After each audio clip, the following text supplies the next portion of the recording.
Hello guys, magagawa ako ng fruit shakes. Ayan, mayroong banana, apple, pipino at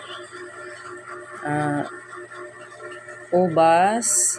At may hinaluan ko na siya ng malunggay. Ayan, 5 klase lang po siya. At ilalagay ko sa blender. Ibe-blend ko po siya. Ayan, nilagay ko na po sa loob ng blender at lagyan natin ng konting tubig. Ayan na. Sinake ko na siya. Sinishake. Na-blend na. I-blend natin ng gusto para pinong-pino at wala tayong mahigop na parang sapal. Ayan na guys. Ang unang tumikim nito si Nanay Beth. Bigyan po natin si Nanay Beth. Ayan. Sabi ko sa kanya kung yummy ba. Sagot niya yummy.